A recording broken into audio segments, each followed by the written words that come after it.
تذکرہ کا فن، تعارف۔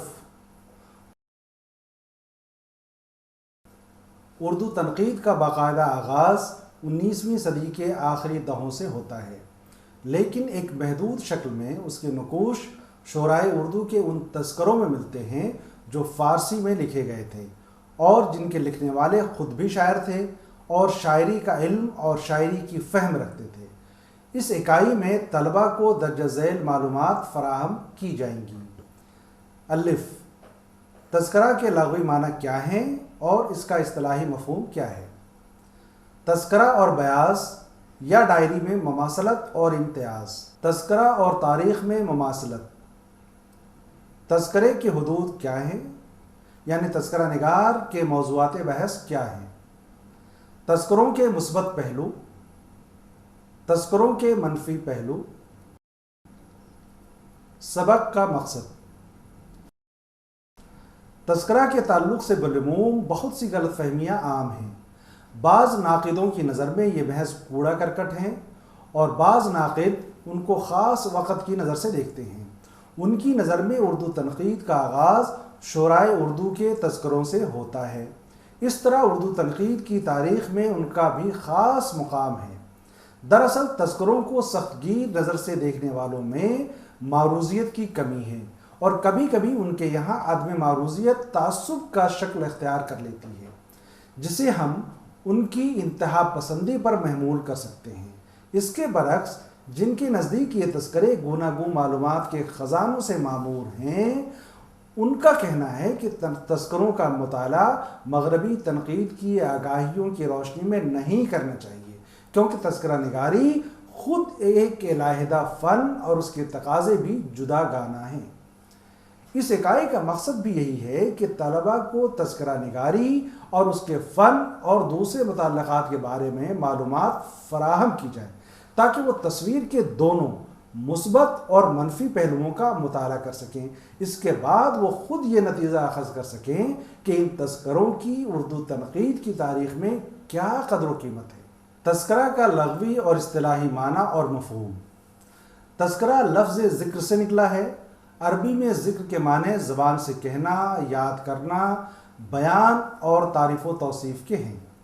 عربی میں تذکرہ سوانح، سرگزشت، یادداشت کا مجموعہ، مجموعہ مقالات یا تصنیف و تالیف سے منسوب ہے، جن میں شعراء، بزرگان دین یا اعلیٰ مرتبت اور یادگار شخصیات کے سوانح اور ان سے متعلق احوال و اشعار کو بنیاد بنایا جاتا ہے۔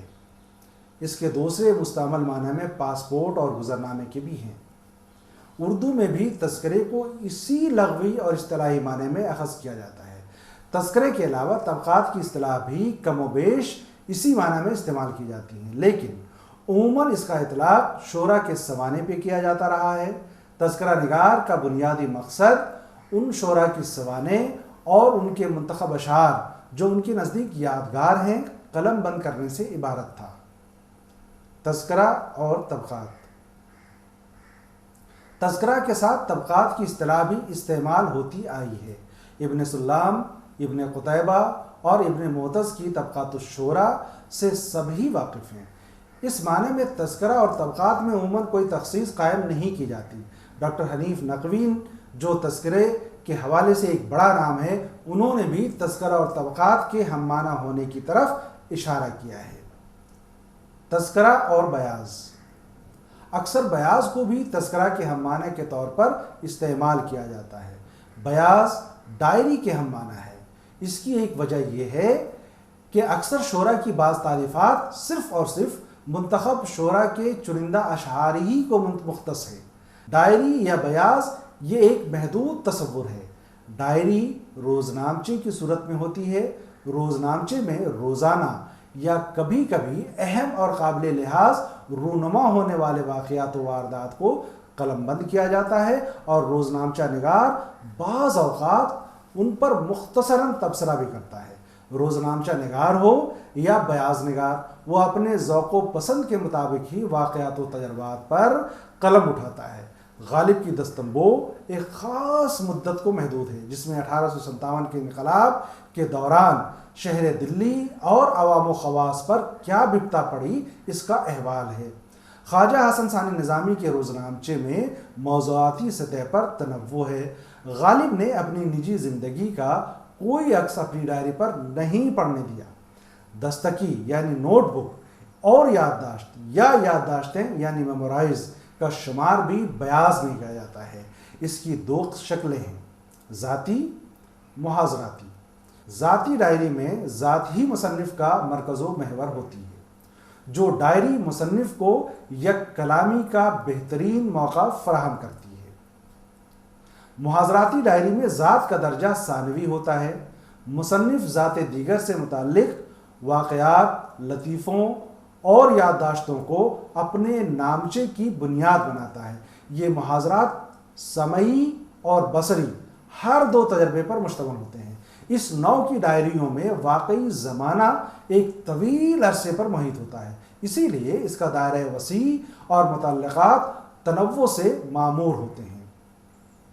ڈائری نگاری کی ایک تیسری شکل ادبی ڈائری ہے، جیسے اختر انصاری کی ادبی ڈائری، جس میں مصنف اپنے عہد کے ادبی رجحانات، تحریکات، رسائل، جرائد، کتب اور قومی نیز بین الاقوامی ادب کی سمت و رفتار کا تاریخ بتاریخ مطالعے کا نچوڑ پیش کرتا ہے۔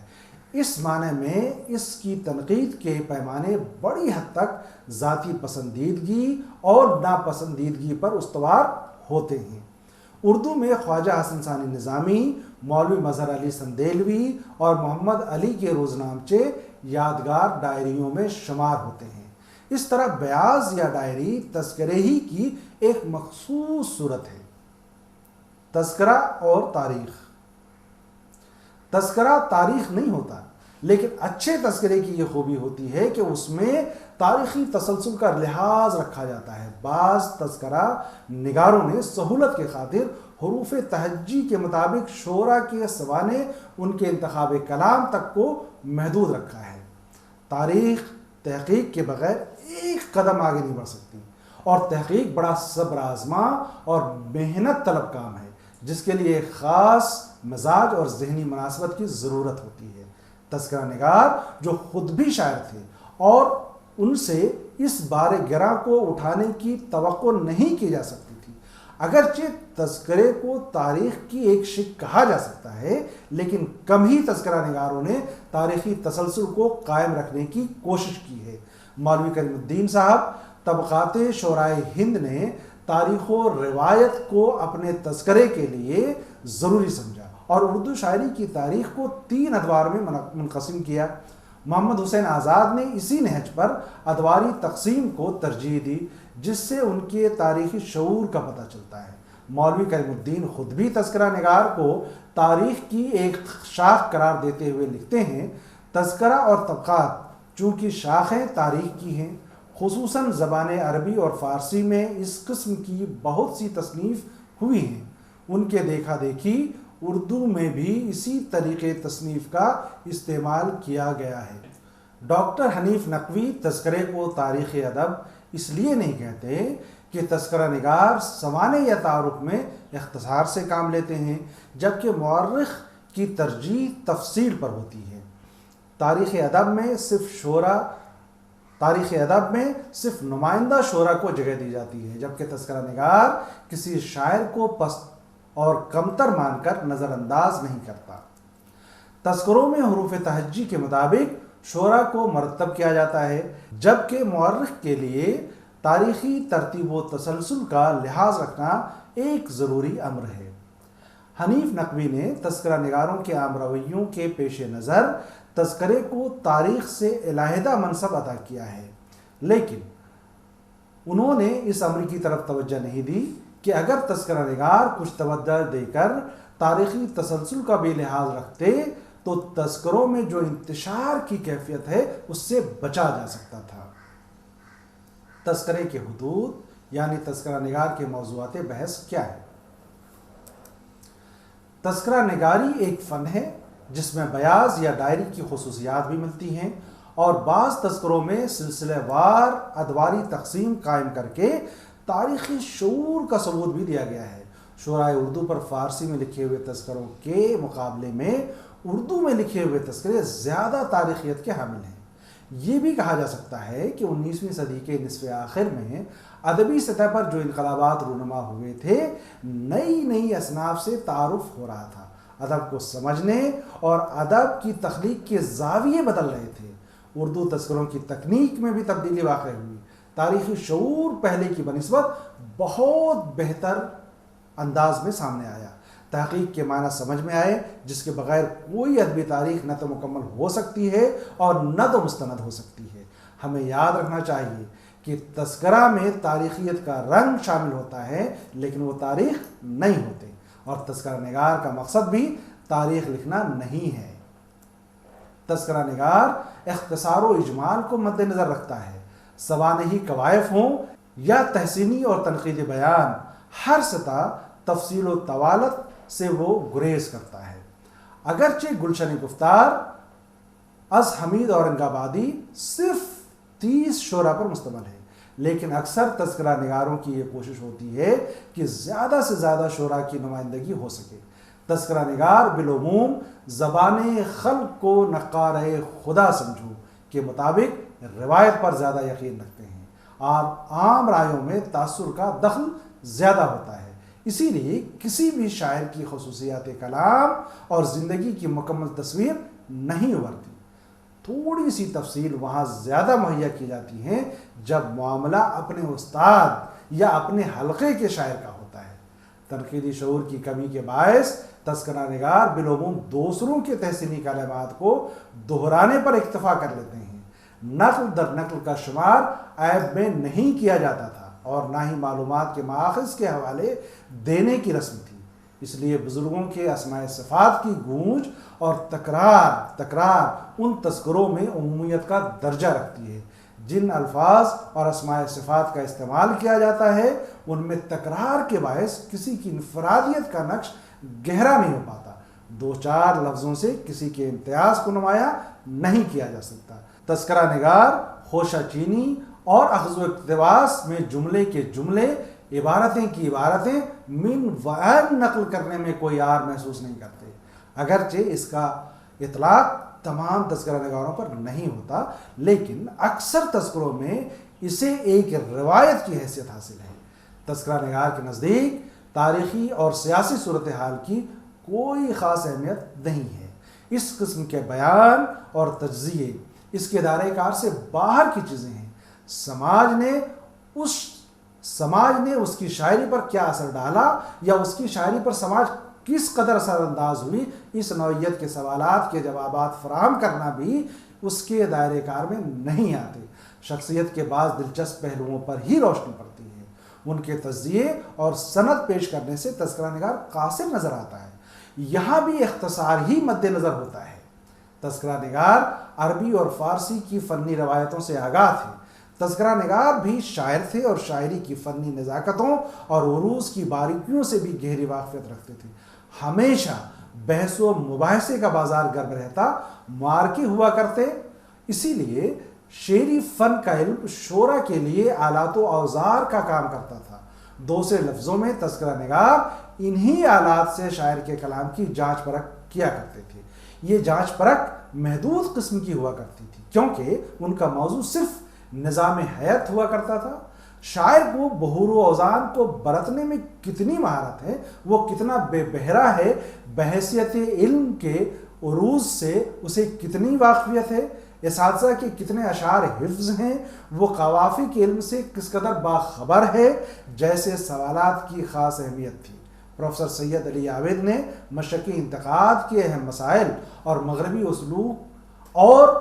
اسلوب کی تطبیق کے تحت ان امور پر روشنی ڈالتے ہوئے لکھا ہے، عربی، فارسی اور اردو میں قدیم اسلوب انتقاد کے مطابق ادبیات کو جانچنے اور پرکھنے کا دار و مدار اصلاً 3 علوم پر ہے، یعنی معانی، بیان اور بدیع۔ بعض نقاد عروض اور علم القوافی کے مطالعے کو بھی لازم قرار دیتے ہیں۔ پروفیسر عابد علی عابد کا اصرار ہے کہ معنی، بیان، بدیع کا علم نہ صرف قدیم شعر اور تذکرہ نگاروں کے لیے ضروری تھا بلکہ ان جدید تنقید کے علمبرداروں کے لیے بھی لازمی ہے جن کا مقصود قدیم ادب کی جانچ پرکھ کرنا ہے۔ ظاہر ہے نئے معنی میں تنقید ادب کا علم بھی ہے اور فلسفہ بھی۔ محض فنی اور جمالیاتی نقطہ نظر سے ادب کی قدر شناسی ایک محدود عمل ہے۔ موجودہ نقاد کسی ایک علم کی بنیاد پر کسی فن پارے کا مطالعہ نہیں کرتے، انہیں بین العلومی ہونا پڑتا ہے، یعنی فلسفہ، نفسیات، عمرانیات اور لسانیات وغیرہ علوم سے بھی انہیں مدد لینی پڑتی ہے۔ ان کے لیے محض ٹیکسٹ یا متن ہی سرچشمہ معنی نہیں ہے، متن کا کانٹیکسٹ یعنی سیاق کی بھی خاص اہمیت ہے، جس کے معنی ہے زندگی سے معمور متن کا وہ سیاق جس میں معنی کی وسیع تر دنیا آباد ہے۔ انتخاب اشعار میں تذکرہ نگاروں کے ذوق اور ان کی پسندیدگی کے معیار کا پتہ چلتا ہے۔ یہ الگ بات ہے کہ گروہ بندی اور معاصرانہ چشمک کے باعث متعصبانہ رویے سے بھی تذکرہ نگار کام لیتے تھے۔ اکثر تذکروں میں بعض اچھے شاعروں کے برے اشعار کی شمولیت ان کے اسی رویے کی مظہر ہیں، یعنی بعض تذکرہ نگاروں نے محض گزشتہ تذکروں کے انتخاب ہی کو دہرانے پر اکتفا کیا، بعض شعراء کے محض 2-4 اشعار ہی شامل کیے گئے اور بعض شاعروں کے اشعار کی جھڑی سی لگا دی گئی۔ ایسی پراگندہ صورت میں تذکرہ نگار کے تصور شعر کا تعین نہیں کیا جا سکتا اور نہ جس سے اس کے مذاق سخن کا پتہ چلتا ہے۔ یہ بے اصولہ پن اکثر تذکروں میں ایک نمایاں عیب کی شکل میں عمومیت کا درجہ رکھتا ہے۔ تذکروں کے مثبت پہلو، اس میں کوئی شک نہیں کہ تذکروں میں رطب و یابس دونوں موجود ہیں، کچھ خوبیاں ہیں تو کچھ کوتاہیاں بھی ہیں، کچھ کمی ہے اور کچھ اچھائی، اور اگر موجودہ تنقید کے معیاروں کی روشنی میں غور کریں گے تو تذکروں میں رائے زنی کا معیار بہت پست محسوس ہوگا۔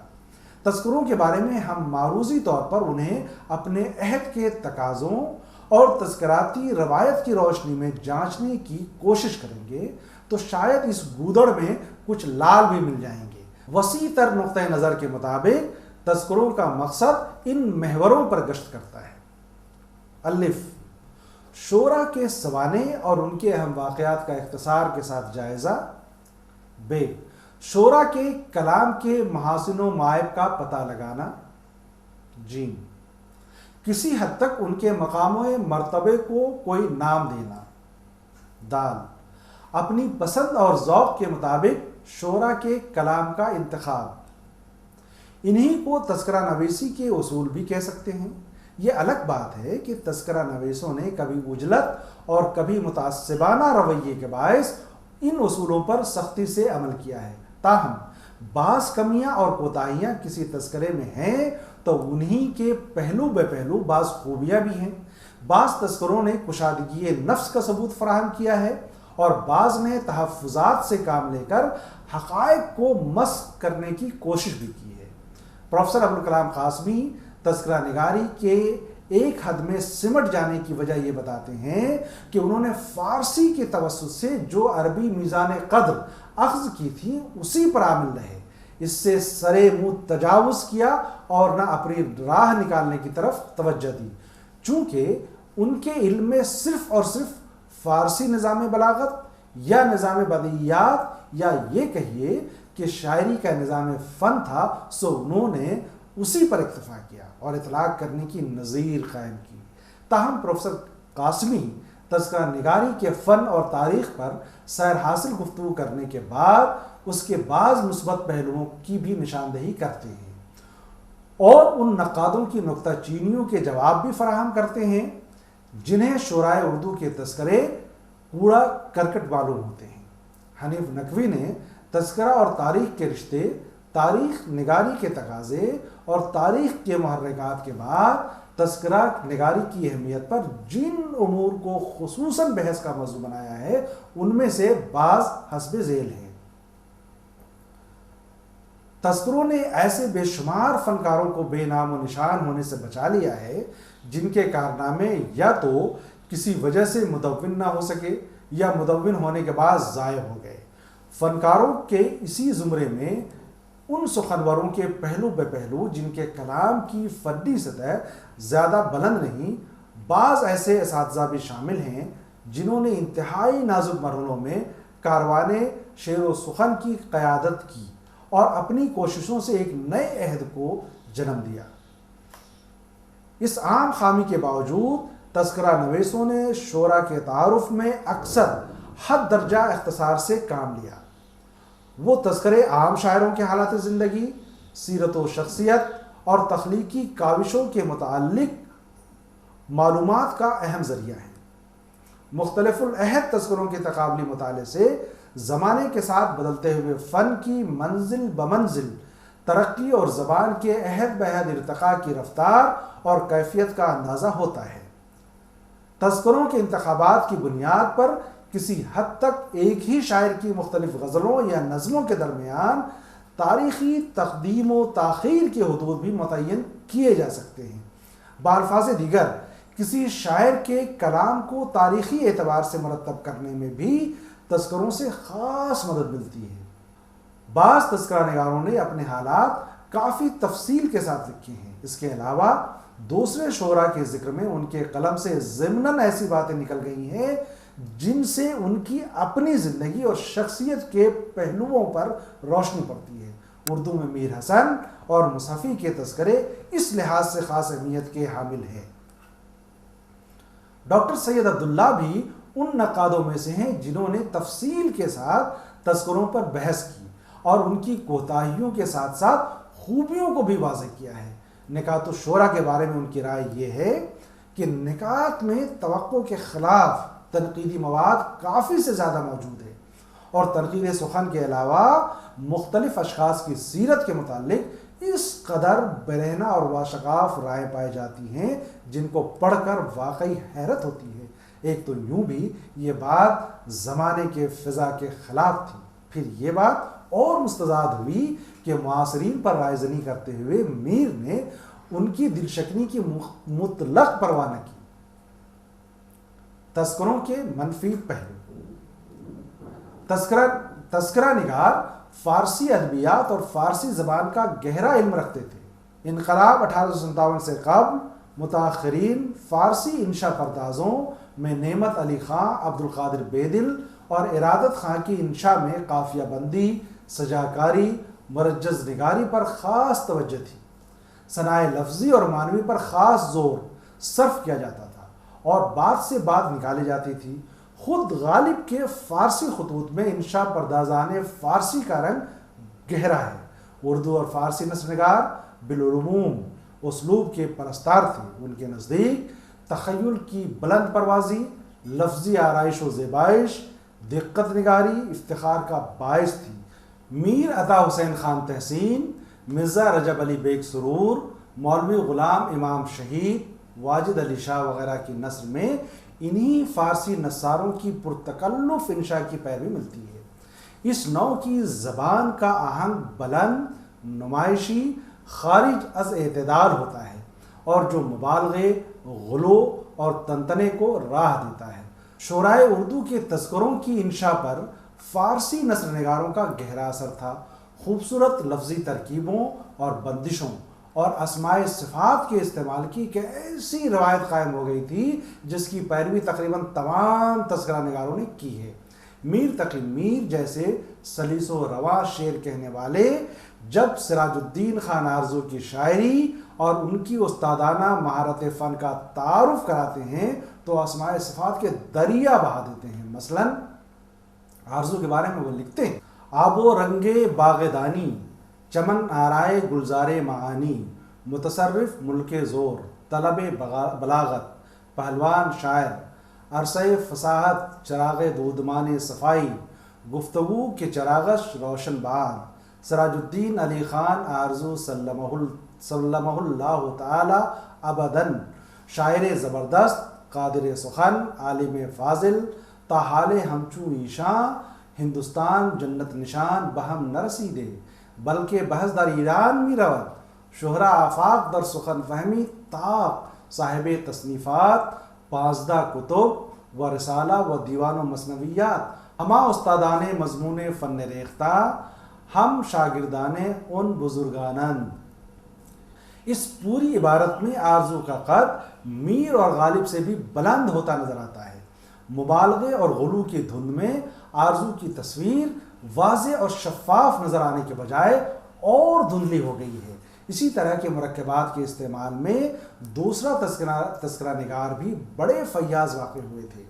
میر حسن کے تذکرہ شعرائے اردو میں عبارت آرائی کے شوق فراواں نے مبالغے کو اپنی انتہا پر پہنچا دیا ہے۔ جو بات ایک آدھ جملے میں ادا ہو سکتی تھی اسے کئی جملوں میں پھیلا دیا ہے۔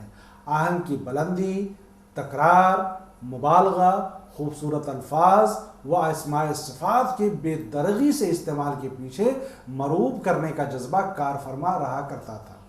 میر درد کی صوفیانہ طبیعت اور حال و قال کی محفلوں کے انعقاد کے بارے میں انہوں نے کس طرح کا طومار باندھا ہے اس کی ایک مثال ملاحظہ فرمائیں۔ از عالمان خشزاد و درویشان نیک و صفات تنتنۂ فضن و کمال و دبدبۂ جاہ و جلال او بفلک رسیدے و تنابۂ خیمۂ فکر عالیش چون شعائے نہر از مشرق تا بمغرب کشیدے مرشد بوادی طریقت و رہبر بمیدان شریعت دل آگاہ وے مخزن اسرار خدائی صفائے باطنش محرم کعبہ کبریائی خسرو اقلیم حال و قال جامع صفات جاہ و جلال اکثر از دست اسرت پریشان شدے بطرف رفتند لیکن ثابت قدم تکیہ بر توکل نمودے قدم از جا نہ برداشت۔ اسی لیے اس طرح کے اسلوب کو دیکھتے ہوئے کلیم الدین احمد نے تذکروں پر کئی قسم کے اعتراض کیے ہیں۔ ان اعتراضات میں ایک اعتراض یہ بھی ہے کہ تذکرہ نگاروں نے عبارت آرائی کے جوش و خروش میں کہیں اختصار سے کام لیا ہے تو بات دو چار لفظوں تک محدود ہو کر رہ گئی، اور تفصیلات میں گئے ہیں تو معمولی بات کا بتنگڑ بنا دیا ہے۔ کلیم الدین احمد کی نظر میں ابھی تک اردو تنقید نے تذکرے کے حدود سے باہر قدم نہیں رکھا۔ پرانے تذکرہ نگار سیدھے سادے طریقے سے نسبتاً خوشی کے ساتھ کام کرتے تھے۔ آج کل زور و شور، ہنگامہ، تمطراق زیادہ، لیکن اندر خلا ہی خلا ہے۔ یہ دعویٰ کرنے کے بعد کلیم الدین احمد کو تذکروں میں جو عمومی قسم کی کمیاں اور کوتاہیاں نظر آتی ہیں وہ اس طرح ہیں۔ تذکروں میں شاعروں کا ذکر عموماً باعتبار حروف تہجی ہوتا ہے۔ مختلف زمانہ، مختلف رنگ اور مختلف پایا کے لوگوں کے نزدیک شانہ بشانہ اکٹھا ہو جاتے ہیں، جس کا لازمی نتیجہ پراگندگی ہے۔ شاعروں کے مختلف مراتب کا صاف و مدلل بیان کہیں نہیں پایا جاتا، اور ان کا ایک دوسرے سے موازنہ بھی کہیں نہیں ملتا۔ سب سے بڑی خامی یہ ہے کہ شاعروں سے متعلق جو بیان ہوتا ہے اس میں تنقید کا عنصر گویا انقا ہے۔ شاعر کی زندگی بہت مختصر ہوتی ہے۔ پرانے تذکروں میں اس قدر بے جا اختصار ہے کہ یہ حصہ بیشتر ناکام رہتا ہے۔ شخصیت کی تعمیر میں بھی کافی کمی ہوتی ہے۔ بسا اوقات اس طرف توجہ بھی نہیں ہوتی۔ ایک طرف تعریف ہوتی ہے تو دوسری طرف نقائص اور معائب بھی پر نظر ڈالی جاتی ہے۔ تنقیص میں بھی وہی اختصار ہے اور وہی عمومیت ہے۔ میر کی رائیں بے لاگ ہوتی ہیں، وہ اپنی ذاتی رائے کو بے روک ٹوک بیان کر دیتے ہیں۔ کوئی تذکرہ نویس ارادتاً اپنے عہد کے طرز معاشرت کی مکمل اور مفصل، صاف اور زندہ تصور پیش نہیں کرتا۔ کچھ منتشر ٹکڑے البتہ ملتے ہیں جنہیں اکٹھا کر کے اس سے عہد کا اندازہ کیا جا سکتا ہے۔ اس قسم کی مکمل تصویریں تذکروں میں ملتی ہیں تو ان کی اہمیت ادبی نہیں تاریخی ہوتی ہے۔ تذکروں کا اہم ترین حصہ وہ اشعار ہیں جو نمونتاً پیش کیے جاتے ہیں۔ اس حصے کی اہمیت بھی تاریخی ہے۔ زیادہ سے زیادہ اشعار جو انتخاب کیے جاتے ہیں وہ اشعار کی حیثیت سے بھی بلند پایہ نہیں ہوتے، اور یہ انتخاب کسی اصول کے تحت نہیں ہوتا۔ اس انتخاب میں جو تنقیدی شعور کو کوئی دخل نہیں ہوتا۔ انتخاب کی بنا محض ذاتی پسند اور ناپسند پر ہوتی ہے۔ کلیم الدین احمد کے نقطہ نظر میں شدت اور انتہا پسندی کا پہلو زیادہ ہے، لیکن یہ اعتراضات اتنے غلط بھی نہیں ہیں۔ انہوں نے بعض تعریف کے پہلو بھی نکالے ہیں، نکات الشعرات کی تعریف بھی کی ہے، لیکن زیادہ تر مثالوں میں تکرار، عبارت آرائی، تنقیدی شعور کی کمی، گروہی تعصب، نیز نقل در نقل کی کوششوں سے تذکروں کو روایتی حدود سے باہر نکلنے نہیں دیا۔ تذکروں پر کی جانے والی تنقید میں ان پہلوؤں پر خاص طرح کی گرفت کی گئی ہے۔